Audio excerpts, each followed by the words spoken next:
Et si tout ce que vous croyez sur la mort de Jésus reposait sur un mensonge soigneusement orchestré? Et si la croix n'était pas une victoire divine, mais simplement l'exécution brutale d'un homme qui osait défier le pouvoir? Au XVIIe siècle, un philosophe juif d'Amsterdam a décortiqué cette histoire, et ce qu'il a découvert était si dangereux qu'on a tenté d'effacer son nom de l'histoire. Mais avant d'aller plus loin, si vous appréciez les histoires qui remettent en question tout ce que vous pensiez savoir, n'oubliez pas de vous abonner à cette chaîne. Vous ne voulez vraiment pas manquer ce qui va suivre. Et dites-moi dans les commentaires, de quel pays regardez-vous cette vidéo et quelle heure est-il chez vous en ce moment? Si vous êtes sur mobile, un petit coup de pouce vers le haut aide énormément à faire découvrir ce contenu à plus de personnes. Allez, maintenant attachez vos ceintures. Amsterdam, 27 juillet 1656. Un jeune homme de 23 ans se tient devant les portes de la synagogue portugaise. Il sait ce qui l'attend à l'intérieur, le RM, l'excommunication, l'anéantissement social complet. Son crime: il a osé appliquer la raison pure au texte sacré. Il a osé suggérer que Moïse n'avait pas écrit la Torah. Il a osé affirmer que les miracles violaient les lois naturelles de Dieu. Et surtout, il a osé dire quelque chose d'impardonnable sur Jésus-Christ. Baruch Spinoza. Ce nom vous dit peut-être quelque chose, ou peut-être pas. Et c'est exactement le problème. L'un des plus grands esprits philosophiques de l'histoire occidentale, et pourtant, pendant des siècles, son nom a été prononcé à voix basse, comme une malédiction. Pourquoi ? Parce qu'il a fait quelque chose que personne n'avait osé faire auparavant avec autant de rigueur méthodologique. Il a disséqué la Bible comme on dissèque un cadavre sur une table d'autopsie.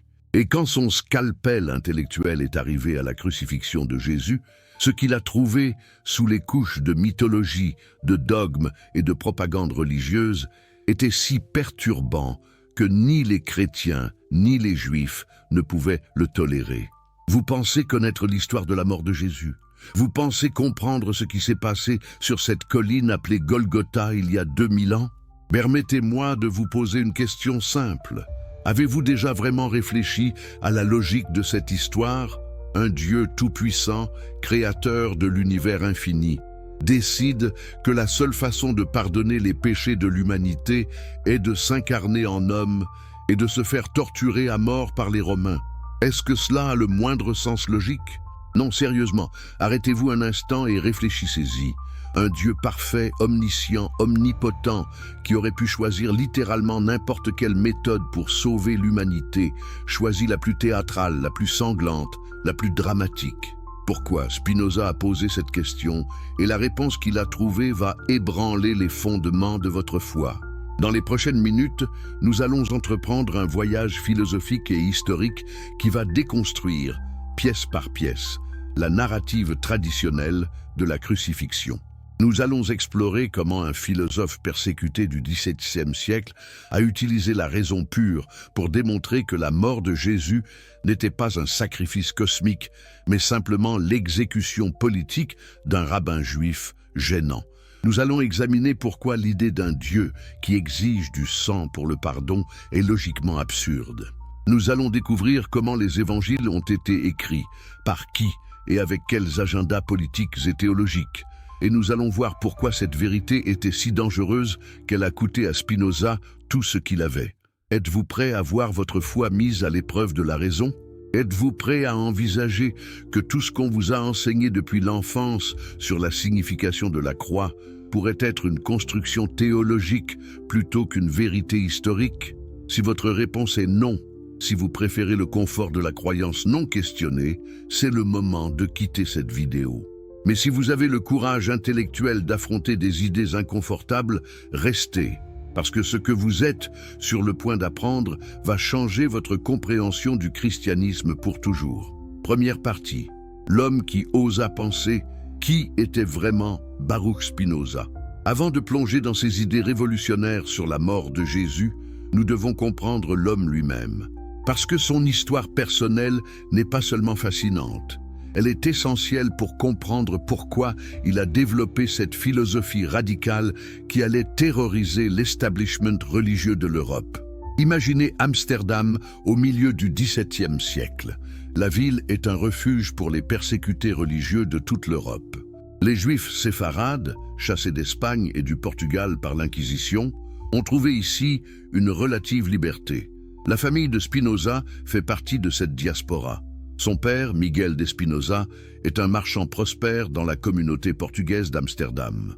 Baruch, né le 24 novembre 1632, grandit dans un environnement où la foi juive n'est pas seulement une religion, c'est une identité de survie. Après des siècles de persécution, la communauté juive d'Amsterdam s'accroche férocement à ses traditions. Le jeune Baruch reçoit une éducation juive traditionnelle. Il étudie l'hébreu, le Talmud, les commentaires rabbiniques. Il est brillant, exceptionnellement brillant. Ses professeurs voient en lui un futur rabbin de grand renom. Mais quelque chose se passe dans l'esprit de ce jeune homme.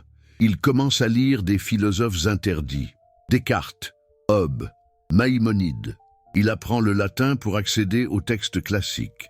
Et plus il lit, plus il pense. Plus il commence à voir des fissures dans les narratives religieuses qu'on lui a enseignées. Pouvez-vous imaginer ce moment où vous réalisez que tout ce que les autorités vous ont dit pourrait ne pas être vrai? Ce moment terrifiant et libérateur où votre esprit se rebelle contre le conditionnement de toute une vie. C'est ce que vit Spinoza dans sa jeunesse. Et contrairement à la plupart des gens qui ont ces doutes et choisissent le silence par peur ou par commodité, Spinoza fait quelque chose de remarquable. Il refuse de mentir. La communauté juive d'Amsterdam ne peut pas tolérer cela. Ils ont trop peur. Ils sont une minorité tolérée dans une société chrétienne. Si l'un des leurs commence à exprimer ouvertement des idées hérétiques, cela pourrait mettre en danger toute la communauté. Alors, ils lui font une offre. Rétracte-toi, tais-toi, et on te donnera une pension annuelle. Continue à parler et tu seras complètement ostracisé. Spinoza refuse. Le 27 juillet 1656, le RM est prononcé. Les mots sont d'une violence extraordinaire. Maudit soit-il le jour, maudit soit-il la nuit, maudit soit-il quand il se couche, maudit soit-il quand il se lève, maudit soit-il quand il sort, maudit soit-il quand il rentre. Que l'Éternel ne lui pardonne jamais. Avez-vous déjà été complètement rejeté par votre communauté? Avez-vous déjà eu à choisir entre la vérité telle que vous la voyez et l'acceptation sociale? Spinoza a fait ce choix, et il l'a payé cher. Mais ce rejet l'a libéré. Libéré de continuer à penser, à écrire, à développer un système philosophique qui allait devenir l'une des contributions les plus importantes à la pensée occidentale. Maintenant, voici où cela devient vraiment intéressant pour notre sujet.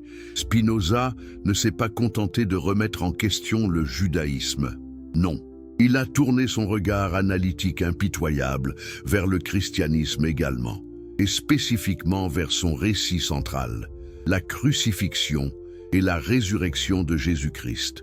Et ce qu'il a découvert, ce qu'il a osé écrire, était tellement explosif que son livre le plus important, le Tractatus Theologico Politicus, publié anonymement en 1670, a été immédiatement interdit dans presque toute l'Europe. Qu'est-ce qui rendait ce livre si dangereux? Il appliquait la même méthodologie critique que nous utilisons aujourd'hui dans l'analyse littéraire et historique, mais il l'appliquait aux textes sacrés. Il traitait la Bible non comme la parole infaillible de Dieu, mais comme un document historique écrit par des humains avec des agendas humains. Il démontrait les contradictions, les anachronismes, les interpolations. Il montrait comment les textes avaient été modifiés au fil du temps. Et surtout, il arguait que les miracles, y compris la résurrection de Jésus, étaient logiquement impossibles. Pourquoi était-ce si terrifiant pour les autorités religieuses? Parce que si Spinoza avait raison, alors toute la structure du pouvoir ecclésiastique s'effondrait. Si la Bible n'est pas la parole infaillible de Dieu, alors pourquoi devriez-vous obéir aux prêtres et aux rabbins qui prétendent interpréter cette parole? Si Jésus n'est pas ressuscité des morts, alors pourquoi l'Église aurait-elle une quelconque autorité spéciale? Si la crucifixion n'était pas un sacrifice cosmique pour le salut de l'humanité, alors tout le système théologique du christianisme s'effondre. Et c'est exactement ce que Spinoza a argumenté, méthodiquement, rigoureusement, sans compromis. Alors, entrons maintenant dans le vif du sujet. Qu'est-ce que Spinoza a vraiment dit sur la mort de Jésus? Et pourquoi ces arguments sont-ils toujours aussi perturbants aujourd'hui, près de 4 siècles plus tard? Deuxième partie, le piège de la logique sacrificielle. Commençons par une question fondamentale. Pourquoi un Dieu parfait aurait-il besoin d'un sacrifice sanglant pour pardonner les péchés? Cette question simple est au cœur de la critique spinozienne de la théologie chrétienne traditionnelle. Et quand vous commencez vraiment à y réfléchir, la logique s'effondre complètement. La narrative chrétienne traditionnelle va comme ceci. Adam et Ève ont péché dans le jardin d'Éden. Ce péché originel a corrompu toute l'humanité. Dieu, étant parfaitement juste, ne peut simplement pardonner ce péché. La justice divine exige une punition.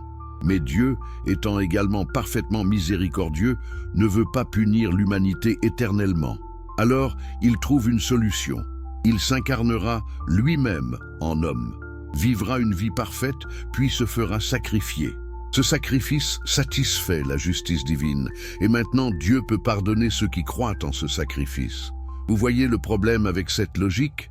Spinoza l'a vu immédiatement. Décortiquons-la pièce par pièce. Premièrement, l'idée même qu'un Dieu parfait ait créé des humains capables de pécher, puis les punisse pour avoir fait exactement ce qu'il savait qu'ils feraient, est absurde. Si Dieu est omniscient, il savait qu'Adam et Ève allaient pécher avant même de les créer. Si Dieu est omnipotent, il aurait pu les créer différemment. Donc soit Dieu voulait que le péché se produise comme partie de son plan, auquel cas il ne peut logiquement pas punir les humains pour avoir accompli son plan.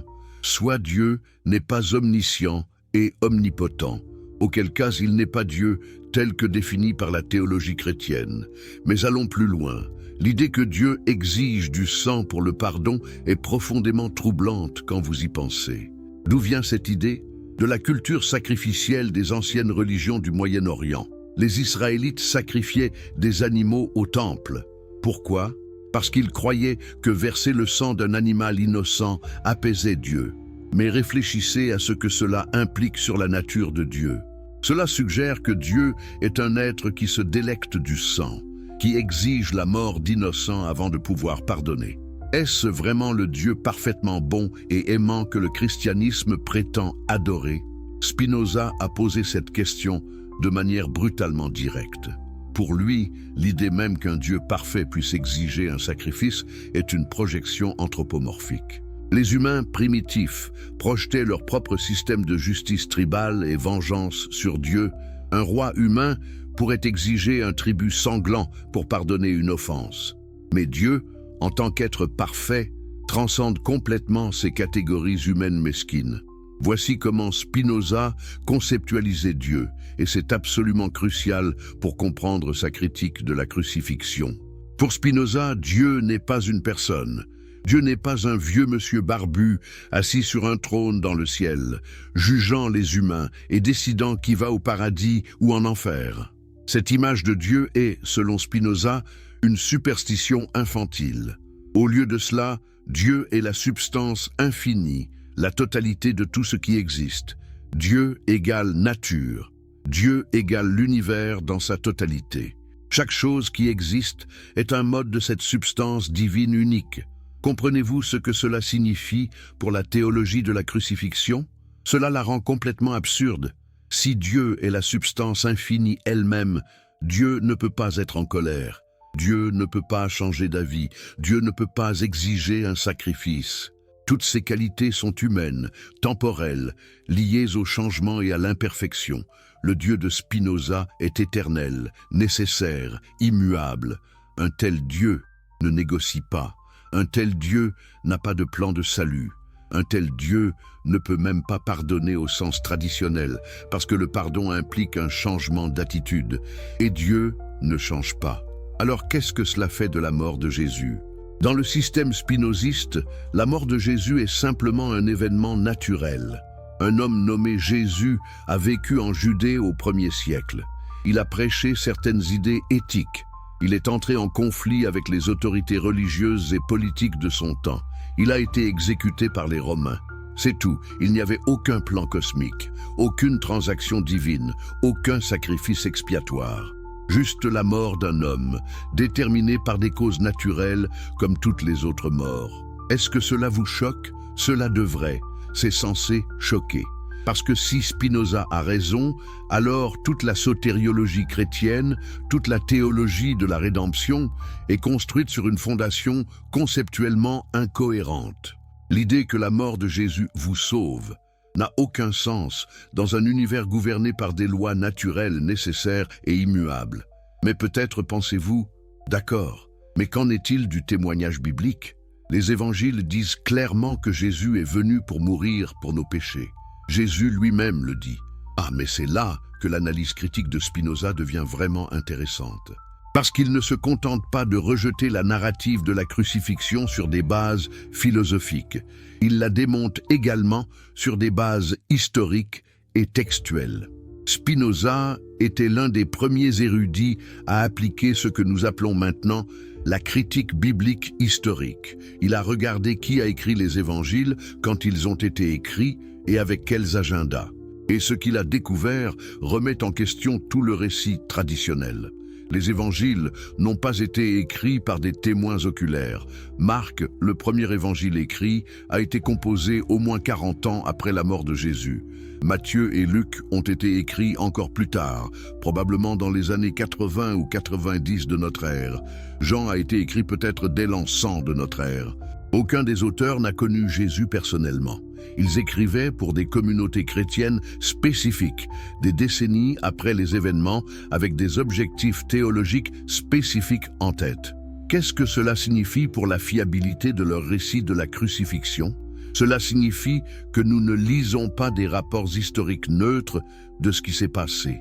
Nous lisons des textes théologiques qui interprètent et réinterprètent les événements à travers le prisme de croyances qui s'étaient développées dans les communautés chrétiennes primitives au cours de ces décennies. Prenez l'exemple des prétendues prophéties de l'Ancien Testament que Jésus aurait accomplies en mourant sur la croix.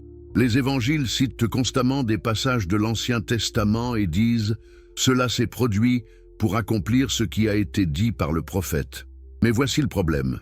Quand vous retournez aux passages originaux de l'Ancien Testament dans leur contexte, ils ne parlent généralement pas du tout du Messie. Les auteurs des évangiles ont arraché des versets de leur contexte et les ont réinterprétés pour s'adapter à leur narrative sur Jésus. Spinoza a exposé cette méthodologie avec une précision chirurgicale. Il a montré comment les évangélistes prenaient des passages prophétiques sur Israël en tant que nation, ou sur le roi David, ou sur diverses autres choses, et les appliquaient rétroactivement à Jésus.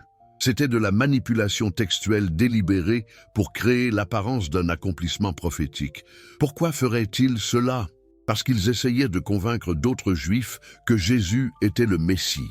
Dire « Regardez, il a accompli toutes ces prophéties » était un argument de vente théologique. Mais c'était un argument construit sur une lecture erronée délibérée des textes hébreux. Et maintenant, nous arrivons au cœur du problème. Si les évangiles ont été écrits avec des agendas théologiques, si les auteurs manipulaient des textes pour soutenir leurs croyances, si tout cela a été composé des décennies après les événements par des personnes qui n'étaient pas des témoins oculaires, alors quelle confiance pouvons-nous avoir que leurs descriptions de la crucifixion sont historiquement exactes? Comment savons-nous que Jésus a réellement dit « Je suis venu pour donner ma vie en rançon pour beaucoup » ? Comment savons-nous qu'il a réellement prédit sa propre mort et résurrection? Peut-être que toutes ces déclarations ont été mises dans sa bouche par les auteurs ultérieurs pour soutenir la théologie qu'il développait. Spinoza suggère précisément cela. Les paroles et les actions de Jésus ont été filtrées à travers plusieurs décennies d'interprétation théologique avant d'être couchées sur papier. Ce que nous lisons dans les évangiles n'est pas Jésus tel qu'il était, mais Jésus tel que les premières communautés chrétiennes en étaient venues à le comprendre à travers le prisme de leur foi en développement. Et voici quelque chose de vraiment fascinant que Spinoza a remarqué. Jésus lui-même, dans ses enseignements les plus anciens et les plus authentiques, ne parle pas vraiment de sa propre mort comme d'un sacrifice expiatoire. Quand vous enlevez les couches ultérieures d'interprétation théologique et regardez les enseignements éthiques centraux attribués à Jésus, surtout dans les passages qui ont le plus de chances d'être authentiques, que trouvez-vous? Des enseignements sur l'amour, le pardon, la justice sociale, le royaume de Dieu comme une réalité présente, mais pas beaucoup sur « je vais mourir pour vos péchés ». Cette théologie sacrificielle a été largement développée par Paul de Tarse, qui n'a jamais rencontré le Jésus historique, mais qui est devenu le principal architecte de la théologie chrétienne. Paul a pris la mort embarrassante et scandaleuse de Jésus par crucifixion romaine et l'a transformée en un acte cosmique de rédemption. C'était du génie théologique, mais était-ce ce que Jésus lui-même croyait et enseignait? Spinoza était extrêmement sceptique. Pensez-y de cette façon. Si vous étiez un adepte de Jésus et que vous le voyiez crucifié par les Romains comme un criminel commun, comment réagiriez-vous? Vous seriez dévasté, tout en quoi vous croyiez se serait effondré. Votre Messie prétendu était mort de la manière la plus honteuse possible. Que feriez-vous? Certains adeptes ont simplement abandonné et sont rentrés chez eux. D'autres ont commencé à chercher des moyens de donner du sens à ce traumatisme, et ils l'ont fait en réinterprétant la mort de Jésus à la lumière de leurs Écritures. Peut-être, ont-ils pensé, ce n'était pas un échec. Peut-être que c'était le plan de Dieu tout du long. Peut-être qu'il devait mourir pour nous sauver. C'est ainsi que naissent les mythes religieux. Non à partir de faits historiques, mais à partir d'interprétations théologiques de traumatismes qui exigent du sens. Spinoza comprenait ce processus psychologique et sociologique. Il voyait comment les croyances religieuses évoluent en réponse aux besoins humains de sens et d'ordre. La théologie de la crucifixion rédemptrice n'était pas révélée par Dieu. Elle a été créée par des humains essayant désespérément de transformer une catastrophe en triomphe. Troisième partie, la machine a créé des dieux.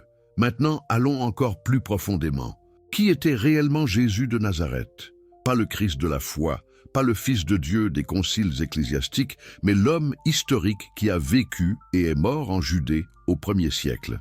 Cette question est absolument centrale pour comprendre la perspective de Spinoza, parce que si vous pouvez séparer l'homme historique de la superstructure mythologique qui a été construite autour de lui, toute la narrative de la crucifixion comme sacrifice divin s'effondre. Spinoza était profondément respectueux de Jésus en tant que figure historique. Ce n'était pas un polémiste qui essayait de démolir Jésus lui-même. Au contraire, il voyait Jésus comme un sage éthique remarquable, peut-être l'un des plus grands enseignants moraux que l'humanité ait jamais produit. Mais un enseignant moral, humain, pas un Dieu incarné, pas un être surnaturel, juste un homme extraordinairement sage et courageux, mais un homme néanmoins. Alors, qui était cet homme? Pour répondre à cette question, nous devons comprendre le contexte dans lequel il vivait. La Judée du 1er siècle était un chaudron bouillant d'agitation politique, de ferveur religieuse et d'attentes apocalyptiques. Le peuple juif vivait sous occupation romaine et il détestait cela. Ils se souvenaient de l'époque où ils étaient indépendants, quand des rois juifs régnaient depuis Jérusalem. Maintenant, ils étaient gouvernés par des Romains païens qui installaient des rois fantoches et exigeaient des impôts écrasants. Dans ce contexte, l'espoir messianique était endémique. Les Juifs attendaient un Messie, un libérateur oint par Dieu qui restaurerait le royaume d'Israël et chasserait les occupants romains. Ce n'était pas une attente spirituelle abstraite sur un sauveur céleste. C'était une espérance politique concrète pour un leader révolutionnaire qui mènerait une rébellion militaire réussie contre Rome. Des dizaines de figures messianiques prétendues sont apparues tout au long du 1er siècle. Judas le Galiléen, Théudas, l'Égyptien, Simon de Pérée. Tous ces hommes ont rassemblé des disciples, promis la libération et ont été tués par les Romains. Jésus de Nazareth s'inscrivait dans cette tradition. Il n'était pas unique en prétendant être le Messie ou en promettant que le royaume de Dieu était imminent. Ce qui le rendait unique, c'était sa philosophie éthique particulière et sa vision de ce que devrait être le royaume. Mais voici ce qui est crucial. Quand Jésus parlait du royaume de Dieu ou du royaume des cieux, que voulait-il dire? La théologie chrétienne ultérieure a spiritualisé cela. Le royaume est devenu un royaume céleste où vont les âmes après la mort, où c'est devenu une réalité spirituelle intérieure dans le cœur des croyants. Mais est-ce ce que Jésus voulait dire? La plupart des érudits historiques pensent que non. Ils pensent que Jésus, comme d'autres juifs apocalyptiques de son temps, attendait un renversement littéral et imminent de l'ordre politique actuel. Dieu allait intervenir dans l'histoire, juger les méchants, élever les justes et établir son règne sur terre. Cette attente n'est pas arrivée. Jésus a été exécuté et les Romains sont restés au pouvoir. Le royaume de Dieu ne s'est pas manifesté. Alors qu'ont fait les adeptes de Jésus? Ils ont réinterprété ses enseignements.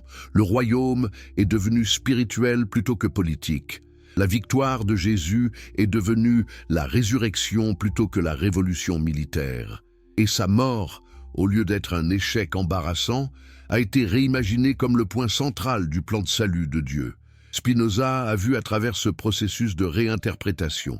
Il a compris comment les traumatismes historiques sont transformés en mythes salvifiques. Et il a insisté sur le fait que si nous voulons comprendre ce qui s'est réellement passé, nous devons séparer les faits historiques des superstructures théologiques ultérieures. Alors voici les faits historiques tels que Spinoza et les érudits modernes les reconstruisent. Jésus était un prédicateur juif, itinérant de Galilée. Il a rassemblé un groupe de disciples. Il enseignait une version du judaïsme qui mettait l'accent sur la compassion, le pardon et la justice pour les pauvres et les marginalisés. Il critiquait les autorités religieuses établies pour leur hypocrisie et leur collaboration avec les occupants romains. Il a acquis une réputation de faiseur de miracles, ce qui signifie probablement qu'il était un guérisseur populaire d'un type courant dans ce contexte. Il est allé à Jérusalem à l'époque de la Pâque, peut-être dans l'attente que Dieu établisse son royaume à ce moment-là. Il a provoqué une perturbation dans le temple, renversant les tables des changeurs de monnaie. Cette action l'a mis sur le radar des autorités. Il a été arrêté, jugé rapidement et exécuté par crucifixion comme insurrectionniste potentiel contre Rome. Vous remarquez ce qui manque dans ce récit historique? Toute la théologie, pas de naissance virginale. Pas de divinité préexistante, pas de plan pour se sacrifier pour les péchés du monde. Juste un homme avec une vision religieuse particulière qui s'est heurté au pouvoir politique et en a payé le prix ultime. Mais était-il même unique dans cette destinée? C'est là que l'analyse de Spinoza devient vraiment iconoclaste. Non, dit-il. Jésus n'était pas unique en ce sens. Des centaines, peut-être des milliers de Juifs ont été crucifiés par les Romains pendant cette période. La crucifixion était la méthode romaine préférée pour exécuter les insurgés, les esclaves rebelles et les fauteurs de troubles de basse statut. C'était une mort intentionnellement humiliante et atrocement douloureuse, conçue pour terroriser les populations conquises et décourager la rébellion. Alors pourquoi l'exécution de Jésus est-elle devenue cosmiquement significative alors que les milliers d'autres crucifixions ont été oubliées par l'histoire? Pas à cause de quelque chose d'unique dans sa mort elle-même, à cause de ce qui s'est passé après, à cause de la communauté de ses adeptes qui a continué, qui a développé une théologie autour de sa mort et qui a finalement converti une partie significative de l'Empire romain à cette nouvelle religion. En d'autres termes, la signification de la crucifixion de Jésus n'a pas été donnée par Dieu. Elle a été créée par des humains. C'est la machine à créer des dieux. Des humains meurent. D'autres humains, ne pouvant accepter la mort comme finale, créent des récits de résurrection. Ces récits sont embellis au fil du temps. Des miracles sont ajoutés. Des prophéties sont inventées rétroactivement. La personne décédée est progressivement divinisée. Et après quelques siècles de ce processus, vous avez une religion complète, avec des écritures sacrées, des dogmes, des institutions, des millions de croyants, et une histoire d'origine qui affirme que tout cela a été révélé par Dieu. Mais ce n'était pas divin, c'était humain, complètement, totalement humain. Et Spinoza a eu le courage de le dire ouvertement. Comment pouvons-nous être sûrs que Spinoza a raison? Comment savons-nous que la divinité de Jésus n'était pas réelle? Eh bien, considérez la logique. Si Jésus était vraiment Dieu incarné, pourquoi aurait-il besoin de grandir d'un enfant à un adulte? Dieu n'apprend pas. Dieu ne se développe pas. Le fait que Jésus ait eu une enfance, qu'il ait appris l'araméen, qu'il ait appris le métier de charpentier de son père, suggère fortement qu'il était pleinement humain avec un développement humain normal. Les évangiles essaient de contourner cela avec des histoires d'enfance miraculeuses, mais Spinoza note que ces histoires n'apparaissent que dans les évangiles ultérieurs et sentent clairement l'invention apologétique, ou considérer la mort de Jésus elle-même. Les évangiles rapportent que Jésus a crié « Mon Dieu, pourquoi m'as-tu abandonné ?» Maintenant, la théologie chrétienne interprète cela comme Jésus citant le psaume 22, accomplissant la prophétie. Mais lisez-le naïvement, sans la superstructure théologique. Cela ressemble à un cri de désespoir. Cela ressemble à un homme qui s'attendait à ce que Dieu intervienne, à ce que le royaume arrive, et qui réalise dans ces derniers moments que cela ne se produira pas. Cela ressemble à une tragédie humaine, pas à un triomphe divin. Spinoza pose une question que peu de chrétiens veulent affronter. Si Jésus était Dieu, et s'il était venu spécifiquement pour mourir, pourquoi aurait-il prié au Gethsémani « Père, éloigne de moi cette coupe » Pourquoi supplierait-il de ne pas avoir à mourir s'il savait que sa mort était le plan cosmique pour le salut? Cela n'a de sens que si Jésus était pleinement humain, confronté à une exécution imminente et naturellement terrifié et réticent. Mais peut-être êtes-vous en train de penser « D'accord, mais qu'en est-il de la résurrection ?» Si Jésus est réellement revenu d'entre les morts, cela ne prouve-t-il pas sa divinité? Ah, nous arrivons maintenant au cœur de la question, la résurrection. Le miracle central sur lequel repose tout le christianisme. Comme Paul l'a dit, si Christ n'est pas ressuscité, votre foi est vaine. Alors qu'est-ce que Spinoza fait de la résurrection? Il la rejette complètement. Pas en niant qu'on ait dit qu'elle s'était produite. Évidemment, les premiers chrétiens ont affirmé que Jésus était revenu à la vie. Mais affirmer quelque chose et le prouver sont deux choses complètement différentes.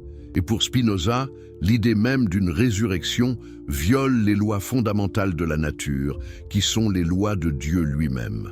Rappelez-vous, pour Spinoza, Dieu égale nature. Les lois naturelles sont les lois de Dieu. Elles sont absolues, nécessaires, immuables. Un miracle, par définition, est une violation de ces lois. Donc, si vous croyez au miracle, vous croyez que Dieu viole ses propres lois. Mais cela est logiquement absurde. Un Dieu parfait n'a pas besoin d'intervenir miraculeusement dans le monde parce qu'un Dieu parfait aurait créé les lois naturelles parfaitement dès le début. Alors comment expliquons-nous les rapports de résurrection? Spinoza suggère plusieurs possibilités. Premièrement, les disciples pourraient avoir eu des hallucinations collectives ou des visions, surtout dans leur état émotionnel intensément traumatisé après la crucifixion. Deuxièmement, les récits pourraient être des inventions pieuses, des récits créés pour exprimer la foi continue de la communauté que l'esprit ou l'enseignement de Jésus continuait à vivre. Troisièmement, et c'est peut-être le plus important pour Spinoza, les récits de résurrection sont des allégories spirituelles qui ont été mal comprises littéralement par les lecteurs ultérieurs. Quoi qu'il en soit, une chose est claire pour Spinoza, Jésus n'est pas littéralement, physiquement revenu à la vie. Les morts ne reviennent pas à la vie. Cela violerait toutes les lois biologiques que nous connaissons. Un cerveau privé d'oxygène pendant plus de quelques minutes subit des dommages irréversibles. Un corps mort commence à se décomposer. Les cellules meurent. Ces processus ne s'inversent pas. Croire le contraire n'est pas de la foi, c'est du déni de la réalité. Et si quelqu'un proteste « mais avec Dieu tout est possible », Spinoza répond « cette phrase n'a aucun sens. Dieu ne peut pas faire l'illogique. Dieu ne peut pas créer un carré rond ou faire que 2 + 2 = 5. De la même manière, Dieu ne peut pas faire revenir littéralement quelqu'un d'entre les morts d'une manière qui viole les lois naturelles, parce que ces lois naturelles sont l'expression de la nature divine elle-même. Alors, où cela nous laisse-t-il avec la crucifixion? Dans la perspective spinoziste, c'était simplement la mort d'un homme bon, un homme sage, un enseignant éthique remarquable. Mais juste un homme. Sa mort n'a sauvé personne de quoi que ce soit parce qu'il n'y a rien dont on doive être sauvé. Il n'y a pas de péché originel, il n'y a pas de jugement divin, il n'y a pas de paradis ou d'enfer, il y a seulement la nature, fonctionnant selon ses lois nécessaires. Et dans cette nature, tous les organismes vivants finissent par mourir. Jésus n'a pas fait exception. Cela vous semble-t-il froid, nihiliste, dépourvu de sens? Attendez, parce que Spinoza offre quelque chose en retour. Quelque chose qui pourrait en fait être plus profond et plus libérateur que la promesse chrétienne traditionnelle du salut. Mais avant d'y arriver, nous devons comprendre encore plus profondément comment les évangiles ont été construits et avec quels agendas. Parce que c'est là que la critique de Spinoza devient dévastatrice. Quatrième partie, l'anatomie d'une mythologie. Prenez votre Bible et ouvrez-la aux 4 évangiles. Lisez les récits de la crucifixion côte à côte. Matthieu, Marc, Luc, Jean. Remarquez-vous quelque chose d'étrange? Les histoires ne correspondent pas. Oh, elles s'accordent sur les grandes lignes. Jésus est arrêté, jugé, crucifié, meurt. Mais les détails, ils sont partout. Dans Marc, le plus ancien évangile, Jésus crie « Mon Dieu, pourquoi m'as-tu abandonné ?» Et puis meurt. C'est ça. Pas de parole de pardon pour ses exécuteurs, pas de promesse au bon larron, pas de « c'est accompli », juste un cri de désespoir et puis la mort. Matthieu copie essentiellement Marc, mais ajoute quelques fioritures, un tremblement de terre, des tombes qui s'ouvrent, des saints qui sortent et marchent dans Jérusalem. Des détails plutôt significatifs, n'est-ce pas? Vous penseriez que si des zombies saints se promenaient vraiment dans Jérusalem, quelqu'un d'autre l'aurait mentionné. Les historiens romains qui documentaient méticuleusement les événements en Judée, Joseph, l'historien juif, n'importe qui. Mais non, ce fait n'apparaît que dans l'évangile de Matthieu. Pourquoi? Parce que Matthieu l'a inventé pour un effet dramatique théologique. Luc, écrivant encore plus tard, adoucit la mort. Maintenant Jésus prie, « Père, pardonne-leur, car ils ne savent pas ce qu'ils font. » Il promet aux criminels repentants, « Aujourd'hui tu seras avec moi au paradis. » Et finalement, « Père, je remets mon esprit entre tes mains. » C'est une mort beaucoup plus sereine, plus contrôlée, plus divine. Luc transforme l'horreur de Marc en quelque chose de plus théologiquement acceptable. Et puis il y a Jean, le dernier évangile écrit probablement vers l'an 100. Ici, Jésus est complètement calme, complètement en contrôle. Il dit « J'ai soif », accomplissant soi-disant une prophétie. Puis, c'est accompli. Il incline sa tête et remet son esprit. C'est presque paisible. Rien du désespoir hurlant de Marc. Jésus dans Jean va à la mort comme quelqu'un passant simplement à travers une porte. Alors, qu'est-ce qui s'est réellement passé? La réponse honnête est « Nous ne savons pas ». Nous avons 4 récits contradictoires, écrits des décennies après l'événement, par des auteurs qui n'étaient pas là. Chaque auteur avait un agenda théologique. Marc voulait montrer Jésus comme le serviteur souffrant. Matthieu voulait prouver qu'il accomplissait des prophéties. Luc voulait le présenter comme un martyr noble. Jean voulait montrer sa divinité sereine. Ils ont façonné leur récit pour servir ces objectifs. Spinoza a vu cela avec une clarté parfaite, et il l'a dit sans mâcher ses mots. Les évangiles ne sont pas des rapports historiques fiables. Ce sont des textes théologiques avec des agendas théologiques. Les traiter comme de l'histoire littérale est une erreur catégorielle. C'est comme lire l'Énéide de Virgile et insister pour que chaque détail sur Énée et les dieux soit historiquement exact. Non.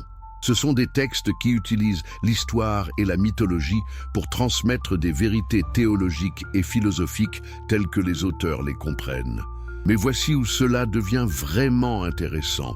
Spinoza n'a pas seulement comparé les évangiles entre eux, il les a analysés linguistiquement, textuellement, historiquement. Et il a trouvé couche après couche de problèmes qui suggèrent une composition tardive avec une connaissance limitée des événements réels. Par exemple, les évangiles sont écrits en grec, mais Jésus parlait araméen. Ses disciples étaient des pêcheurs galiléens illettrés qui ne parlaient pas grec. Alors, qui a écrit ces textes grecs élaborés? Des auteurs anonymes d'une génération ultérieure, dans des communautés chrétiennes hellénisées. Les noms Matthieu, Marc, Luc et Jean ont été attachés à ces textes au IIe siècle. Les textes eux-mêmes ne revendiquent pas ces auteurs. Ce sont des attributions traditionnelles, probablement fausses, ou considérer la chronologie. Marc fait en sorte que Jésus soit crucifié le jour de la Pâque. Jean le fait crucifier la veille de la Pâque. Ils ne peuvent pas tous les deux avoir raison. C'est une contradiction directe, factuelle. Pourquoi? Parce que Jean voulait que Jésus meure au moment exact où les agneaux de la Pâque étaient sacrifiés dans le temple, renforçant le symbolisme de Jésus comme agneau de Dieu. Donc il a ajusté la chronologie pour servir son objectif théologique. Les évangiles citent constamment Jésus accomplissant des prophéties de l'Ancien Testament. Mais quand vous vérifiez ces soi-disant prophéties dans leur contexte original, elles ne parlent généralement pas du Messie du tout. Elles parlent du roi Ézéchias ou de la nation d'Israël ou de quelque chose de complètement différent. Les auteurs des évangiles ont pratiqué ce que les érudits appellent maintenant la recherche de prophéties. Ils parcouraient les écritures hébraïques à la recherche de versets qu'ils pouvaient arracher de leur contexte et appliquer à Jésus. Puis, ils ont créé des récits montrant Jésus faisant ces choses, afin qu'il accomplisse ces prophéties. Spinoza a exposé cette méthodologie avec une précision dévastatrice. Il a montré que le prétendu accomplissement prophétique n'était pas prophétique du tout. C'était une construction théologique rétroactive. Les auteurs des évangiles connaissaient l'Ancien Testament. Ils connaissaient les attentes messianiques. Donc ils ont créé des récits de la vie et de la mort de Jésus qui correspondaient à ces attentes. Est-ce de la tromperie délibérée? Pas nécessairement. Les anciens auteurs religieux ne pensaient pas à la vérité historique factuelle de la même manière que nous le faisons. Ils créaient des récits théologiques qui exprimaient ce qu'ils croyaient être des vérités plus profondes. Si Jésus avait réellement dit ou fait exactement ces choses spécifiques n'était pas le point. Le point était de transmettre qui il croyait qu'il était et ce que sa mort signifiait. Mais voici le problème. Si vous admettez que les auteurs des évangiles créaient librement des récits pour servir des objectifs théologiques, alors sur quelle base affirmez-vous que l'une de leurs histoires est littéralement vraie? Comment décidez-vous quelles parties sont historiques et lesquelles sont théologiques embellissements? Vous ne pouvez pas. Une fois que vous admettez que ces textes ne sont pas des rapports historiques fiables, tout l'édifice s'effondre. Et c'est exactement ce que Spinoza voulait que se produise. Il voulait que les gens cessent de traiter ces textes anciens comme des rapports historiques infaillibles et commencent à les lire comme ce qu'ils sont, des documents humains créés par des communautés humaines, essayant de donner un sens à leur expérience du divin. Mais cela soulève une question plus profonde. Si les évangiles ne sont pas historiquement fiables, comment savons-nous quoi que ce soit sur le Jésus historique? La réponse troublante est « nous ne savons pas grand-chose avec certitude ». Nous pouvons reconstruire une esquisse générale en utilisant les critères de l'embarras, de l'attestation multiple et d'autres outils de la critique historique. Mais les détails, beaucoup sont perdus ou impossibles à vérifier. Voici ce que la plupart des érudits historiques acceptent comme raisonnablement certain. Jésus était un prédicateur juif de Galilée. Il a été baptisé par Jean le Baptiste. Il a rassemblé des disciples. Il enseignait en paraboles sur le royaume de Dieu. Il a eu des conflits avec les autorités religieuses. Il est allé à Jérusalem et a causé une perturbation au temple. Il a été arrêté et crucifié sous Ponce Pilate vers l'an 30. Tout le reste, les miracles, les prédictions détaillées de sa propre mort et résurrection, les longs discours théologiques de Jean, est historiquement incertain et probablement plus tardif embellissement théologique.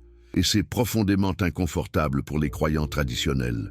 Parce que si vous ne pouvez pas faire confiance aux évangiles comme historiquement fiables, alors comment savez-vous que Jésus a réellement dit toutes ces choses sur lesquelles le christianisme est basé?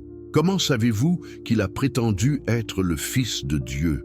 Comment savez-vous qu'il a enseigné qu'il mourrait pour les péchés du monde? La réponse simple est « vous ne le savez pas ». Ce sont des affirmations théologiques faites à son sujet par des communautés ultérieures. Elles peuvent ou non refléter ce que l'homme historique a réellement cru et enseigné. Spinoza a compris que cette incertitude historique mine complètement les prétentions chrétiennes d'avoir une révélation unique et infaillible. Si les évangiles sont des documents humains faillibles plutôt que la parole divine parfaite, alors le christianisme perd son fondement épistémologique. Et si le christianisme est juste une interprétation humaine du divin plutôt qu'une révélation divine garantie, alors pourquoi devriez-vous le privilégier par rapport à toute autre tradition philosophique ou religieuse? Vous ne devriez pas. Et Spinoza ne l'a pas fait. Il a étudié le christianisme, le judaïsme, l'islam, les philosophies anciennes, tout. Et il a conclu qu'aucun d'eux n'avait de pipeline privilégié vers la vérité divine. Tous étaient des tentatives humaines de comprendre la réalité ultime.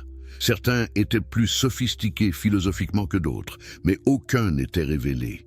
La vraie révélation pour Spinoza ne venait pas à travers des textes anciens ou des figures religieuses. Elle venait à travers la raison appliquée à la nature elle-même. Dieu se révèle à travers l'ordre naturel, pas à travers des miracles qui le violent.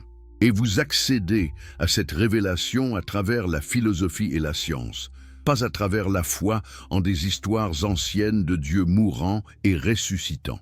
C'était une révolution intellectuelle complète, et elle a horrifié à peu près tout le monde. Les Juifs l'ont excommunié, les chrétiens ont brûlé ses livres, les autorités séculières l'ont banni. Pourquoi? Parce qu'il attaquait la source même du pouvoir des institutions religieuses. L'affirmation d'avoir un accès spécial à la vérité divine à travers des textes révélés. Si Spinoza avait raison, les prêtres et les rabbins et les imams n'étaient que des humains ordinaires interprétant des textes humains ordinaires. Ils n'avaient aucune autorité spéciale, aucune connaissance spéciale, aucun pouvoir spécial pour médiatiser entre Dieu et l'humanité. C'était dangereux, c'était révolutionnaire, et cela menaçait l'ensemble de la structure de pouvoir de la société européenne. Mais était-ce vrai? C'est la seule question qui compte. Peu importe à quel point une idée est dérangeante ou socialement destructrice, si elle est vraie, elle est vraie. Et les arguments de Spinoza sont remarquablement convaincants quand vous les engagez honnêtement. Et si tout ce que vous pensiez savoir sur la mort de Jésus n'était qu'un habillage politique d'un drame humain beaucoup plus brutal? Et si l'histoire de la croix n'était pas celle du salut, mais celle du pouvoir? Avant tout, si vous aimez les histoires qui remettent en question la foi et révèlent ce que l'histoire a voulu cacher, abonnez-vous à cette chaîne pour ne manquer aucun moment. Dites-moi, de quel pays regardez-vous cette vidéo? Et quelle heure est-il chez vous? Et si vous êtes sur mobile, un simple like, un petit coup de pouce vers le haut, aide vraiment cette vidéo à atteindre plus d'esprits libres. Maintenant, plongeons. Imaginez Jérusalem il y a 2000 ans. L'air est lourd, plein de tensions. Les rues sont envahies par les soldats romains, les impôts écrasent les paysans et les prêtres du temple collaborent pour maintenir un ordre fragile. La Judée n'est pas seulement un territoire occupé, c'est une terre étouffée, où chaque souffle de liberté est aussitôt perçu comme une menace contre Rome. Au centre de cette poudrière politique, un homme marche, parle, agit différemment. Son nom, Yeshua de Nazareth. Fils de charpentier, sans titre, sans richesse, mais porteur d'une voix qui enflamme les foules. Était-il conscient de l'ampleur du danger qu'il provoquait? Pensait-il vraiment que son message d'amour pourrait triompher d'un empire qui crucifiait sans hésiter?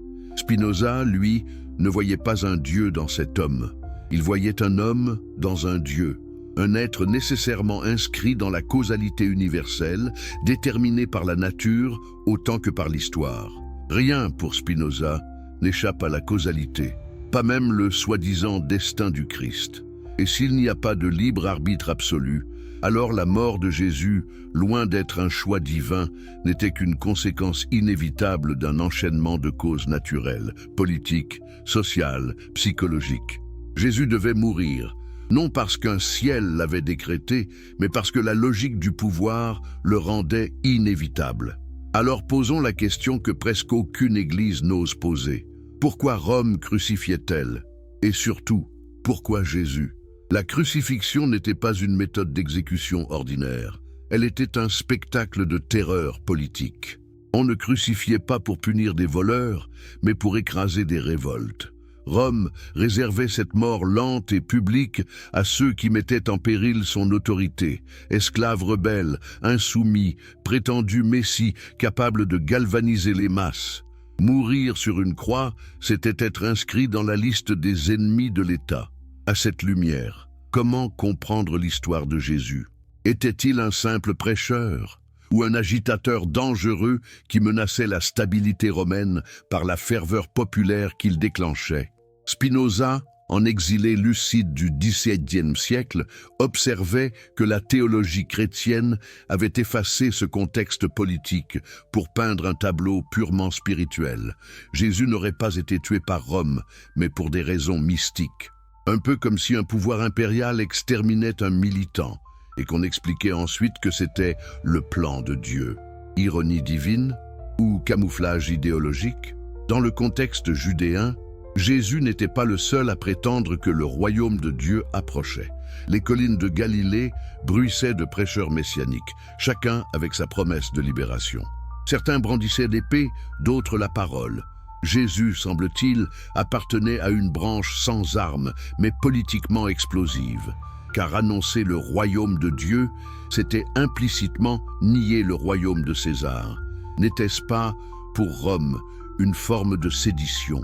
Quand il entra à Jérusalem sur un ânon, acclamé par la foule, étendant des branches d'olivier sous ses pas, il ne jouait pas à un rituel spirituel. Il posait un acte politique codifié. Il mimait le geste des rois d'Israël, entrant dans leur capitale. Rome l'a compris. Et ceux du Temple l'ont compris aussi. Le destin de l'homme était scellé. Spinoza, dans son analyse, ne cherche pas le miracle caché, mais la trame rationnelle. Jésus, dit-il, fut un homme de connaissance intuitive du divin, un esprit pur, dégagé des illusions religieuses. Mais c'est précisément cette pureté qui fut son danger, car il enseignait une forme directe de relation avec Dieu, sans temple, sans prêtre, sans sacrifice.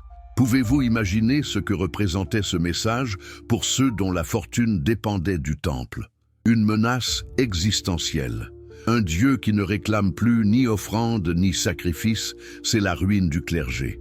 Un royaume spirituel sans hiérarchie, c'est l'effondrement du pouvoir religieux. Jésus devait être réduit au silence. Alors, qui l'a voulu mort? Les textes bibliques accusent les chefs des prêtres et lavent les mains de Pilate. Mais regardez ce renversement. Les Romains étaient l'Empire, les seuls maîtres de vie et de mort. Aucun Sanhédrin n'avait autorité pour crucifier. La croix était un instrument romain. Alors pourquoi les évangiles déplacent-ils la responsabilité vers les Juifs? Spinoza y voit un calcul politique. Adoucir l'image de Rome, car l'Église naissante cherchait à se développer dans l'Empire. En innocentant Pilate, les évangiles gardèrent la porte ouverte à la conversion des Romains, tout en consolidant des siècles d'anti-judaïsme. Le prix théologique du mensonge, 2 millénaires de persécution. Cette manipulation, Spinoza la décèle comme une ruse de l'histoire religieuse. À chaque meurtre sacralisé, il y a une justification politique. Mais que voulait vraiment Jésus? À cette question, Spinoza apporte une réponse qui bouleverse tout. Jésus, selon lui, comprenait Dieu d'une manière que presque personne d'autre n'a comprise. Non pas un Dieu personne, mais un Dieu présence, une unité absolue de la nature et du divin. Était-ce un hasard si cette conception ressemble terriblement à ce que Spinoza, un millénaire plus tard, allait formuler? Jésus, dit-il, ne parlait pas à Dieu, il parlait depuis Dieu. Il ne croyait pas en un maître cosmique, mais vivait déjà dans la connaissance de l'unicité de la substance. C'est pour cela qu'il dérangeait, il rendait inutile tout médiateur entre l'homme et le divin. Et c'est là toute l'ironie spinozienne. La religion qui s'est fondée sur le nom de Jésus a trahi l'esprit même de son enseignement. Car après sa mort, ses disciples ont transformé une révolte spirituelle en dogme institutionnel. La Torah parlait déjà de ne pas faire d'image de Dieu. Le christianisme a fait de Jésus une image de Dieu lui-même, une inversion totale du message. Comment imaginer plus grand renversement? Maintenant, regardons la mécanique de la crucifixion elle-même. Ce n'était pas une mort spontanée, mais un rituel du pouvoir impérial. D'abord la flagellation, puis le port de la croix, enfin l'exposition publique. Rome ne tuait pas seulement des corps, elle brisait des symboles. La croix dressée sur la colline était une affiche. Voici ce qui arrive à qui défie l'Empire. Spinoza y verrait un système causal parfait, un pouvoir sensible aux lois de la peur, perpétuant sa domination par la terreur, soutenu par les lois inaltérables de la nature humaine, la recherche de sécurité et de contrôle. Rome crucifiée parce que telle est la loi du pouvoir politique qui veut durer. Mais voilà la ruse du logos. Plus Rome voulait effacer Jésus, plus elle l'a inscrit dans la mémoire humaine. Le supplice est devenu symbole, le symbole dogme, le dogme empire. Ce que le pouvoir politique ne pouvait comprendre, c'est que les idées n'obéissent pas aux mêmes chaînes que les corps. Spinoza aurait dit « L'idée Jésus est passée de l'état d'affection à l'état de connaissance, puis d'imaginaire collectif. La mort n'est pas contraire à la persistance de l'essence, mais cette survivance n'a rien de miraculeux. C'est la loi même des idées adéquates. Pourtant, cette transformation historique n'allait pas sans une mutation radicale de sens. À mesure que les premières générations chrétiennes mouraient, un problème surgit. Où est le royaume promis? Pourquoi le monde continue-t-il à souffrir? Pour répondre, il fallait déplacer le royaume, le faire passer de la terre au ciel. Et là commence le génie théologique de Paul. Cet homme n'a jamais connu Jésus. Il n'a pas vu la croix, mais il a compris que le message pouvait se transformer. Paul a pris la mort de Jésus, accident politique, et l'a élevé en mystère cosmique. Pourquoi? Parce qu'une religion a besoin d'un drame universel. Parce qu'un empire spirituel se bâtit dans l'émotion du sacrifice. Avait-il conscience de créer une nouvelle métaphysique du pouvoir? Ou croyait-il sincèrement que Dieu avait parlé par cette mort? Dans sa logique, tout s'emboîte. Si le péché vient d'Adam, un acte symbolique doit le réparer. Le premier homme a désobéi, le second, Jésus, obéit jusqu'à la mort. Et ainsi, le monde est sauvé. Mais Spinoza sourit à ce raisonnement. Comment un acte temporel pourrait-il modifier l'éternité? Comment un fragment du temps pourrait-il déplacer la nécessité divine? Dieu, pour Spinoza, ne réagit pas. Il n'y a pas de plan. Il n'y a que le déroulement inévitable des causes et des effets. Penser que Dieu a une stratégie, c'est s'accrocher à une fiction psychologique héritée de la peur. Alors, à quoi sert la croix? Elle sert à gouverner les cœurs. Les prêtres tiennent les masses non par la vérité, mais par la crainte et l'espoir. Crois en la croix et tu seras sauvé. Quelle efficacité politique! Spinoza le savait. Un peuple contrôlé par la peur du châtiment céleste est un peuple docile. Depuis Rome jusqu'aux monarchies de son propre siècle, l'instrument ne change pas. Promettre le paradis, menacer l'enfer, interdire la raison. Et pourtant, au cœur même du christianisme, Jésus avait prononcé, selon ces mêmes évangiles, des mots d'une simplicité subversive. « Le royaume de Dieu est en vous ». Étiez-vous seulement prêt à entendre cette phrase? Parce qu'à elle seule, elle anéantit l'autorité des trônes et des autels. Si le royaume est en vous, qui a encore besoin d'une église? Spinoza, qui vivait sous la censure, savait ce qu'il en coûtait de dire que la religion sert à la domination. Son traité théologico-politique affirme, ligne après ligne, que la foi véritable n'a rien à craindre de la raison, que l'État ne doit jamais imposer une interprétation religieuse. Il écrit « La fin ultime de l'État, c'est la liberté ». Cette phrase, au XVIIe siècle, était une bombe. Elle séparait pour la première fois la parole de Dieu de la main du pouvoir. Mais qu'en est-il du libre arbitre, cette notion au cœur du drame chrétien? Le Christ aurait choisi de mourir.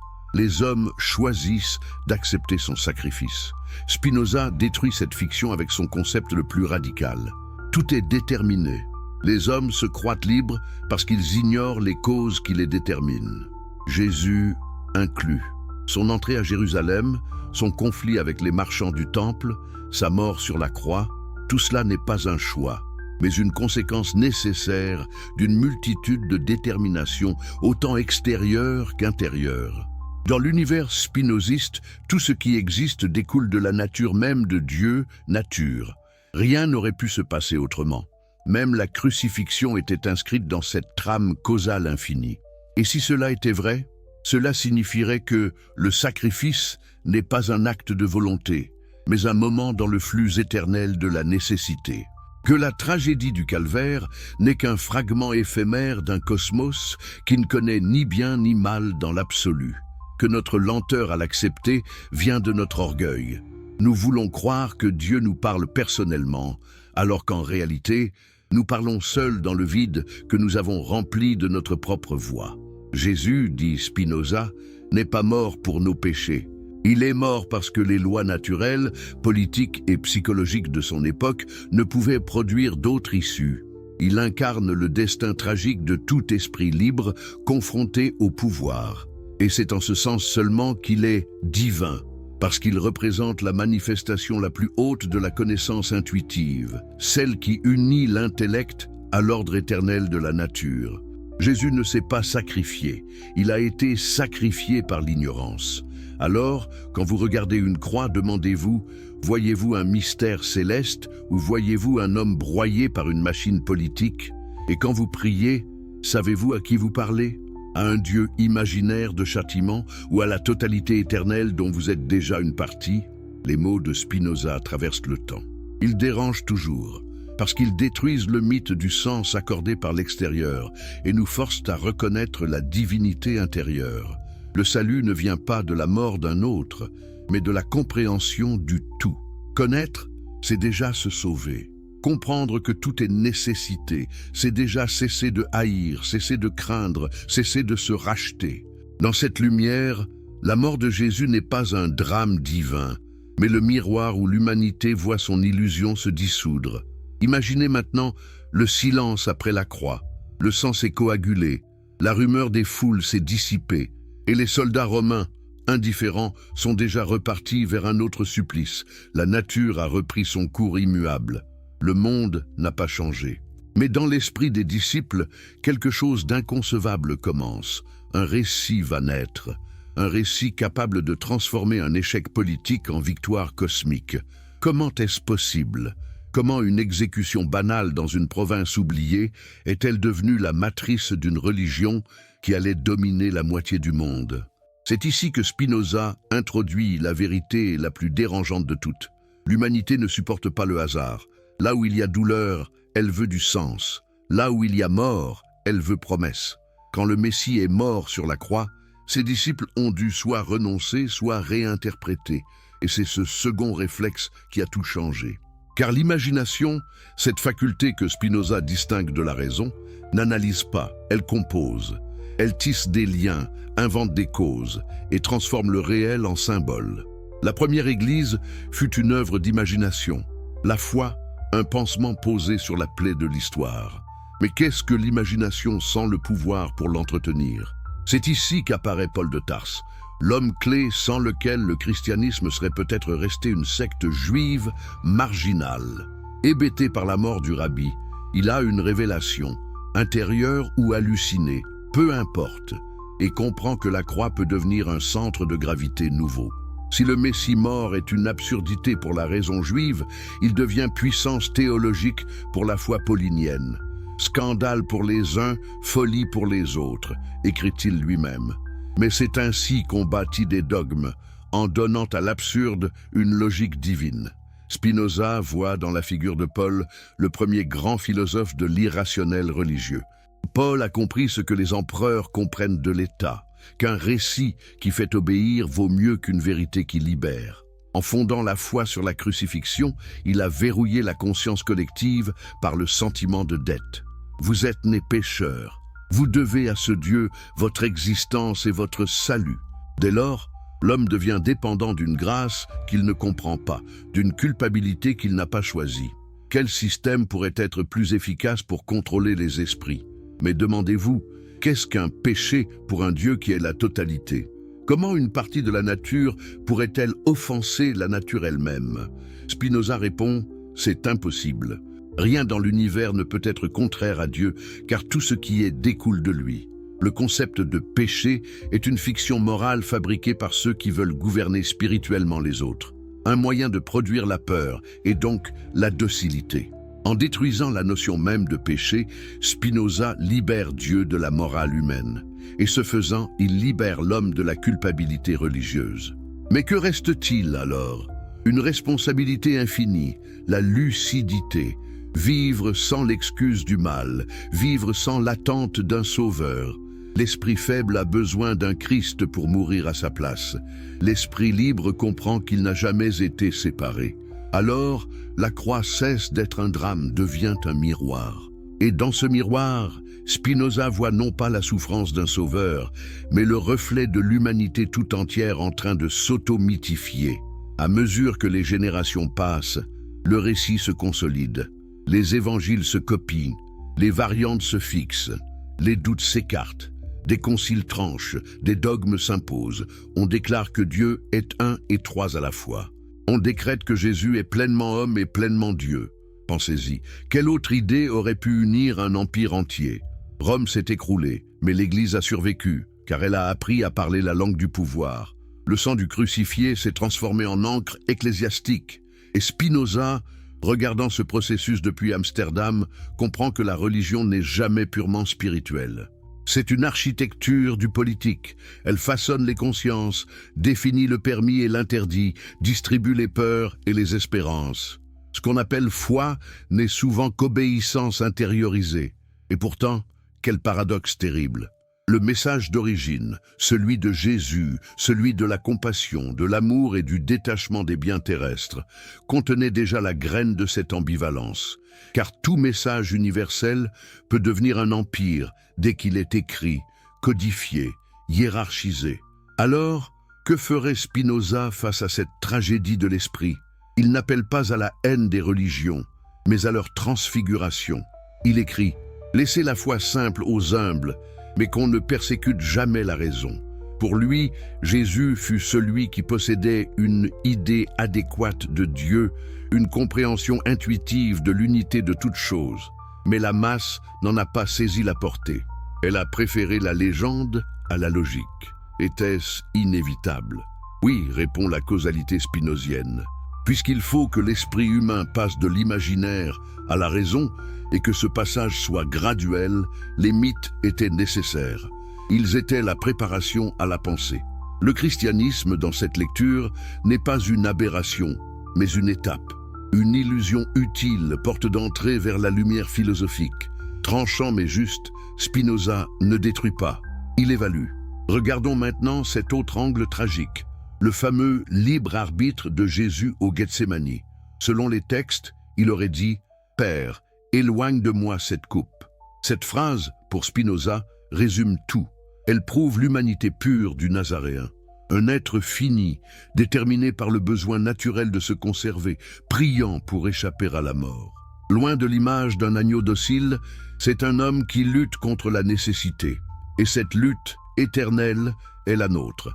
La raison sait que tout est nécessaire, mais le cœur continue de crier contre la nécessité. Le Christ historique pleure, mais la nature indifférente poursuit sa loi. Voilà la tragédie cosmique. Nous sommes des fragments de la totalité, doués de conscience, mais incapables d'accepter pleinement la totalité. Spinoza appelle cela la servitude de la passion. Les hommes se croient libres quand ils obéissent à leurs désirs et à leurs peurs. Ils ne sont libres que quand ils comprennent ces passions comme des modes de la nature. Jésus, dans son agonie, n'était pas libre. Il l'est devenu au moment où il a cessé de résister, où il a accepté la nécessité de mourir. Dans cet instant, dit Spinoza implicitement, il a connu la paix la plus haute, non pas la victoire, mais la compréhension. Pensez à ce paradoxe. L'acte que la théologie appelle le sacrifice parfait n'est rien d'autre que l'accomplissement de la nécessité universelle. Jésus ne rachète rien, il illustre la loi. Et c'est pour cela que Spinoza, athée selon certains, mystique selon d'autres, dit qu'il fut peut-être le seul vraiment pieux, non par croyance, mais par connaissance. Mais que faire de cette vérité? Si tout est déterminé, à quoi bon la morale? Pourquoi agir? Pourquoi chercher la justice? Ici encore, la subtilité spinoziste renverse les objections. Comprendre la nécessité ne conduit pas à la passivité, mais à la compassion. Car savoir que chaque être agit selon sa nature et les causes qui le déterminent, c'est cesser de le haïr. On ne maudit plus Pilate ni Judas. On voit en eux les maillons nécessaires du même enchaînement universel. Spinoza nous invite à regarder la passion avec les yeux de l'éternité, non comme un drame, mais comme une équation. Et si vous pouviez voir votre propre vie sous ce même angle, non plus comme une série d'accidents, mais comme le déploiement d'une logique infinie. C'est cette transformation du regard que Spinoza nomme « voir sous l'aspect de l'éternité ». À ce niveau, la croix elle-même cesse d'être scandale. Elle devient un symbole de l'unité des contraires, douleur et paix, temps et éternité, mort et persistance. Revenons un instant à l'histoire. Après la mort de Jésus, Jérusalem sera détruite par les Romains, le temple rasé, la diaspora commencera. Les évangiles sont écrits dans l'ombre de cette catastrophe. Voyez-vous comme c'est capital ? Ce que nous lisons comme théologie est souvent un cri historique. Le peuple d'Israël vient de perdre sa terre, son sanctuaire, ses repères. Le christianisme émerge, reconstruit spirituellement ce que la politique a détruit matériellement. Le temple sera rebâti en 3 jours. Métaphore splendide du passage du concret au symbolique. Le corps du Messie devient le nouveau temple. Or pour Spinoza, c'est encore une illusion grandiose, mais illusion tout de même. La nature ne détruit ni ne reconstruit, elle se transforme selon des lois éternelles. Regardez le parallèle. De Rome à la chrétienté médiévale, la stratégie ne change jamais. Chaque pouvoir sacralise sa propre structure.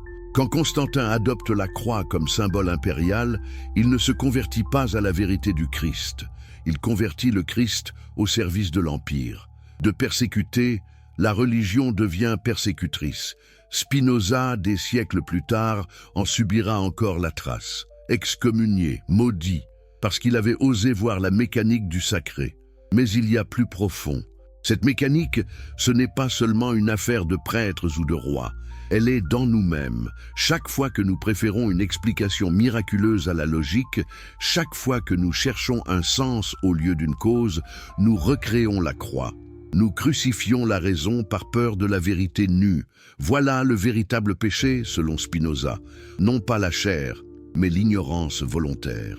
Et vous, quelle part préférez-vous ? Celle qui croit à un Dieu qui intervient et choisit, ou celle qui accepte un Dieu qui est, sans volonté, sans colère, sans caprice? Si vous choisissez la seconde, vous entrez dans la philosophie. Si vous restez à la première, vous resterez dans la fable. Mais attention, la fable n'est pas inutile. Elle fut, pour des millions d'âmes, un pont vers une compréhension supérieure. L'erreur la plus grande, dit Spinoza, n'est pas de croire aux symboles, mais de prendre les symboles pour des vérités. À la fin, la mort de Jésus, dépouillé de miracles, reprend sa dignité humaine. Il n'est plus le fils unique d'un Dieu qui exige le sang. Il est l'expression d'une conscience qui, pendant un instant, a touché l'éternité. Il meurt selon la nécessité, et dans cet instant, il rejoint l'ordre infini de la nature. Rien n'est perdu, rien n'est sauvé. Tout est. Voilà la paix spinozienne. Et si la mort n'était qu'une erreur de perception, et si ce que nous appelons fin n'était que le retournement de notre regard, avant de plonger dans ce que Spinoza appelle la vraie éternité, si vous aimez les histoires qui bouleversent la manière de comprendre la vie, abonnez-vous ici pour ne rien manquer. Dites-moi, de quel pays regardez-vous cette vidéo? Et quelle heure est-il chez vous? Et surtout, si vous êtes sur mobile, un petit geste, un like, aide vraiment cette réflexion à atteindre d'autres esprits curieux comme le vôtre. Maintenant, entrons dans la question que toute philosophie redoute. Qu'est-ce que vivre éternellement? Après des pages de critiques impitoyables du miracle et du mythe, Spinoza arrive à une conclusion d'une simplicité vertigineuse. La seule éternité réelle est celle de la pensée adéquate. Autrement dit, l'immortalité n'est pas une survie de la conscience individuelle après la mort du corps. C'est la participation de la raison humaine à l'ordre intemporel de la nature. Avez-vous déjà senti cette seconde minuscule où vous oubliez le temps? Ce moment où un problème se résout, où un paysage vous absorbe, où le moi se dissout. Spinoza vous dirait, c'est cela, l'éternité. Ce n'est pas durer indéfiniment, c'est comprendre sans fin. Mais comment en est-il arrivé là? Revenons à son siècle, ce 17e rationaliste où naît l'idée d'un univers sans miracle. Newton n'a pas encore publié, Descartes vient de poser sa mécanique du monde. Tout s'ordonne sous le signe des lois. Spinoza pousse le raisonnement à sa limite. Si Dieu est la nature entière, rien de ce qui arrive ne peut lui être extérieur. Un astre, une pensée, la mort d'un homme, tout procède de la même nécessité. Dès lors, demander « pourquoi moi ?» ou « pourquoi maintenant ?» n'a aucun sens. C'est la question d'un fragment qui s'ignore fragment. Voyez-vous ce glissement historique ? Le christianisme avait localisé l'éternité dans un au-delà. Spinoza la ramène dans l'ici et maintenant. Ce n'est plus un lieu, mais une perspective. Pour l'homme du XVIIe siècle, c'était une révolution spirituelle plus grande que la Réforme. Les autorités religieuses, qu'elles soient catholiques, protestantes ou juives, apprenaient toutes à craindre une chose, un salut sans Église. Car si chacun pouvait comprendre Dieu directement par la pensée, à quoi bon les dogmes? À quoi bon les prêtres? À quoi bon les cérémonies? Spinoza répondait par le calme. La vraie piété est connaissance. La prière la plus haute, c'est la contemplation de la nécessité divine. Mais cette idée simple, qu'il n'y a rien à craindre, rien à attendre après la mort, pouvait-elle être acceptée? Non, car la peur est le moteur du pouvoir. Supprimer la peur de la mort, et tout un pan de la religion s'écroule. Peut-être est-ce pour cela que la pensée de Spinoza est restée cachée, transmise de main en main, chuchotée dans les salons clandestins d'Amsterdam ou de La Haye. Maintenant, imaginez ce contraste. D'un côté, les chairs où l'on promet un paradis individuel. De l'autre, ce solitaire taillant ses lentilles pour vivre, écrivant que l'esprit humain, en tant qu'il conçoit selon l'éternité, est une partie de l'esprit infini de Dieu. Cela veut dire, et c'est capital, que l'esprit ne part nulle part après la mort. Il retourne simplement à ce qu'il n'a jamais quitté, l'ordre éternel du réel. Cela vous effraie ou cela vous apaise? Parce que si rien n'est perdu, êtes-vous vraiment mort? Et si ce que vous appeliez votre âme n'était que la part de votre pensée capable de se comprendre dans l'éternel? Les disciples chrétiens avaient besoin d'une tombe vide, d'un corps ressuscité pour prouver la victoire sur la mort. Spinoza, lui, n'a besoin d'aucune pierre roulée. Comprendre, c'est déjà vaincre la mort. Il n'y a pas de miracle, parce que la connaissance pure est le seul miracle possible. Tout ce qu'on appelle résurrection n'est qu'une métaphore du savoir éternel. Regardez encore comment cette vision se connecte à l'histoire. Dans l'Europe de Spinoza, la mort était omniprésente. Les guerres de religion, la peste, les famines. L'homme cherchait désespérément un sens à cette précarité. Les églises offraient l'espoir. Spinoza offrait la lucidité. Vivre selon la raison, disait-il, c'est apprendre à mourir sans peur. Non pas parce qu'on espère autre chose, mais parce qu'on a compris que tout change sans jamais se perdre. Les formes meurent, l'essence demeure. Avez-vous déjà imaginé votre propre fin sous ce regard? Non pas comme une disparition, mais comme un passage de la forme au tout. Nietzsche, 2 siècles plus tard, dira presque la même chose. L'éternel retour. Rien ne se répète à l'identique, mais tout ce qui est possible advient nécessairement. Ainsi, la mort du Christ dans l'histoire et la mort du penseur solitaire ne sont qu'une seule nécessité vue à travers 2 angles temporels. Et pourtant, l'éternité spinozienne ne dissout pas l'humain, elle le rehausse. Car comprendre que vous êtes une partie de la totalité ne vous fait pas disparaître. Cela vous ramène à la juste mesure de votre être. Vous cessez de vouloir commander au destin. Vous commencez à aimer sa logique. C'est ce qu'il appelle la mort intellectualis Dei, l'amour intellectuel de Dieu. Non un sentiment, mais un état mental, une joie née de la compréhension parfaite. À ce niveau, même la crucifixion change de sens. Jésus n'est plus le sauveur par le sang. Il devient l'image de la connaissance parfaite, acceptant sa nécessité. Revenons encore une fois à l'histoire, car Spinoza ne parle pas depuis un nuage de concepts. Il écrit sous surveillance, menacé d'excommunication, dans une Europe où la Bible reste l'arme des rois. Ce qu'il propose, c'est une spiritualité sans peur ni miracle. Pensez, dans une époque où l'on pendait encore des sorciers, ce philosophe ose dire qu'aucune volonté secrète ne dirige les événements. Était-ce de la folie ou la première œuvre d'un monde libéré du mythe? Lisons-le à la lumière de la modernité. 3 siècles plus tard, la science parlera du même univers déterminé, loi constante, énergie conservée, matière transformée. Ce que Spinoza appelait Dieu ou la nature, le physicien l'appelle aujourd'hui le cosmos. La compréhension progresse, mais la racine reste la même. Rien ne naît du néant, rien ne s'y abîme. L'homme affronte ainsi une liberté terrifiante, celle de ne pouvoir s'en remettre qu'à sa propre raison pour trouver la paix. Mais posez-vous la question, est-ce supportable, cette liberté totale sans promesse? Peut-on aimer un Dieu qui ne promet rien? Peut-on aimer un univers indifférent, sans prière possible? Spinoza dirait oui, et c'est même la seule forme d'amour qui mérite le nom. Car aimer ce qui vous sauve n'est pas vertu, mais commerce. Aimer ce qui est nécessaire, voilà la liberté. Dans les siècles qui suivront, peu d'hommes comprendront cette révolution silencieuse. Leibniz la combattra, Hegel la récupérera, Einstein la saluera. Mais l'intuition de Spinoza survit, une foi sans miracle, une paix sans paradis. Aucun bûcher ne pourra l'éteindre parce que, paradoxalement, elle ne promet rien d'autre qu'une vérité. La paix se trouve dans la compréhension. Alors, après tant de siècles, que reste-t-il de cette vision quand on regarde la croix? Peut-être ceci. La mort de Jésus est la métaphore de notre peur de la fin. Sa résurrection, la métaphore du savoir. L'histoire entière du christianisme devient le récit d'une humanité qui, pour ne pas affronter sa finitude, a transfiguré un cadavre en symbole. Et Spinoza, en redonnant à la nature son droit, libère Jésus de la cage du mythe. Voulez-vous vivre éternellement? Ce n'est pas une question mystique, c'est une question de regard. Tant que vous mesurez votre vie en durée, vous mourrez 1000 fois. Dès que vous la mesurez en compréhension, vous participez à l'éternel.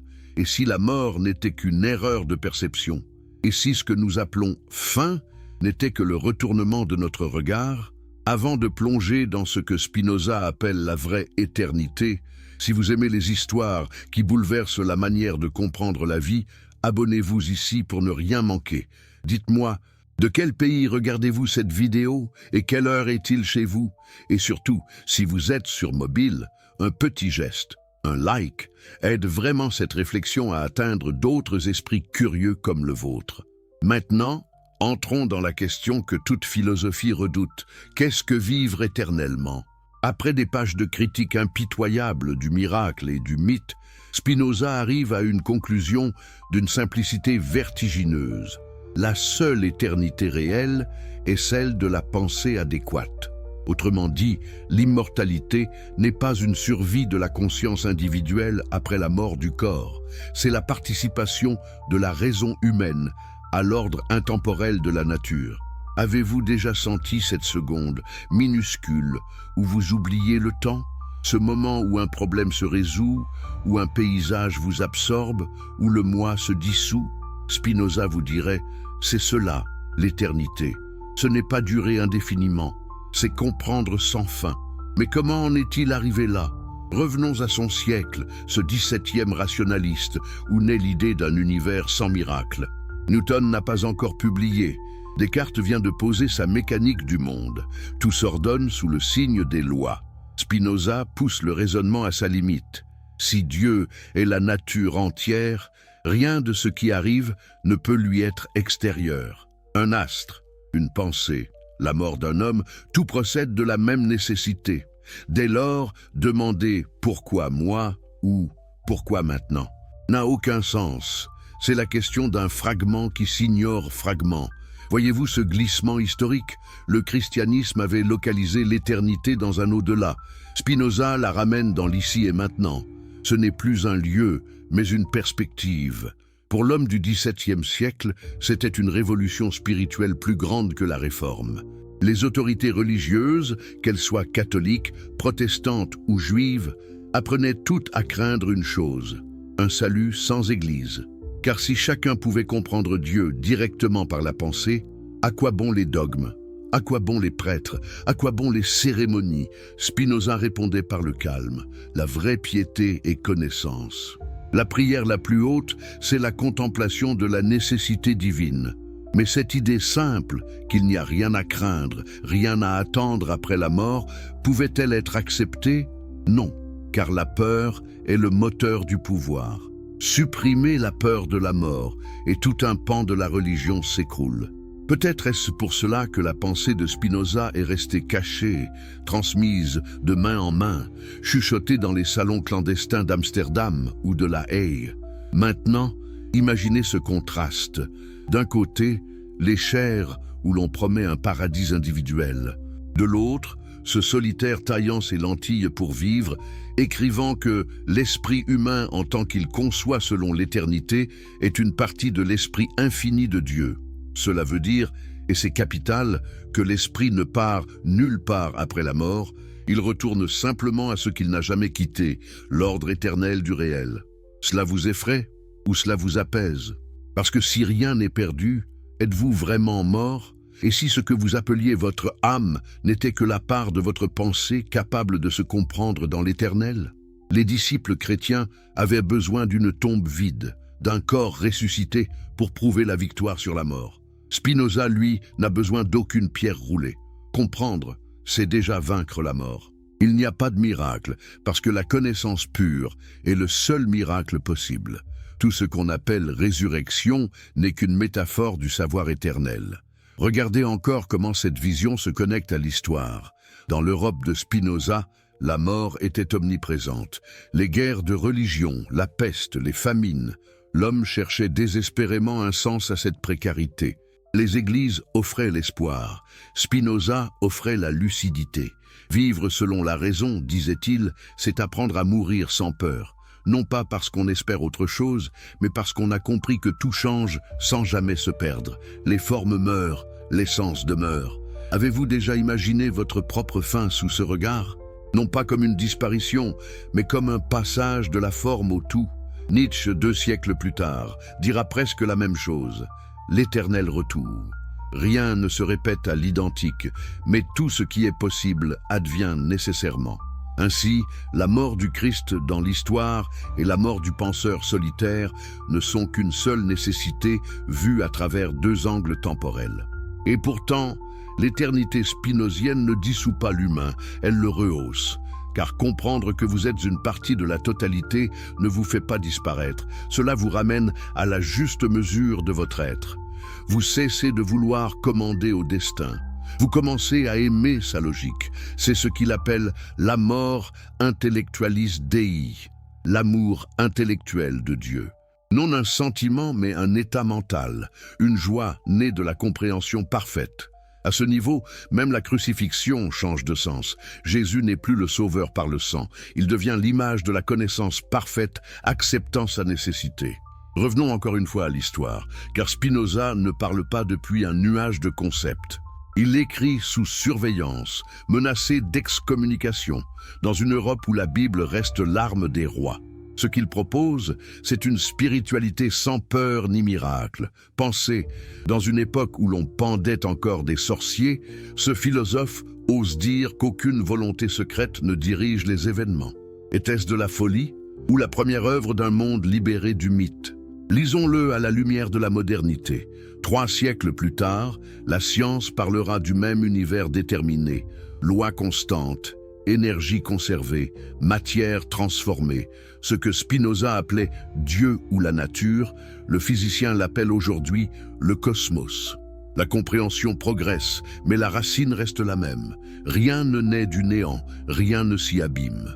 L'homme affronte ainsi une liberté terrifiante, celle de ne pouvoir s'en remettre qu'à sa propre raison pour trouver la paix. Mais posez-vous la question, est-ce supportable, cette liberté totale sans promesse? Peut-on aimer un Dieu qui ne promet rien? Peut-on aimer un univers indifférent, sans prière possible? Spinoza dirait oui, et c'est même la seule forme d'amour qui mérite le nom. Car aimer ce qui vous sauve n'est pas vertu, mais commerce. Aimer ce qui est nécessaire, voilà la liberté. Dans les siècles qui suivront, peu d'hommes comprendront cette révolution silencieuse. Leibniz la combattra, Hegel la récupérera, Einstein la saluera.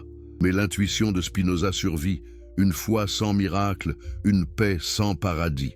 Aucun bûcher ne pourra l'éteindre parce que, paradoxalement, elle ne promet rien d'autre qu'une vérité. La paix se trouve dans la compréhension. Alors, après tant de siècles, que reste-t-il de cette vision quand on regarde la croix? Peut-être ceci. La mort de Jésus est la métaphore de notre peur de la fin. Sa résurrection, la métaphore du savoir. L'histoire entière du christianisme devient le récit d'une humanité qui, pour ne pas affronter sa finitude, a transfiguré un cadavre en symbole. Et Spinoza, en redonnant à la nature son droit, libère Jésus de la cage du mythe. Voulez-vous vivre éternellement? Ce n'est pas une question mystique, c'est une question de regard. Tant que vous mesurez votre vie en durée, vous mourrez 1000 fois.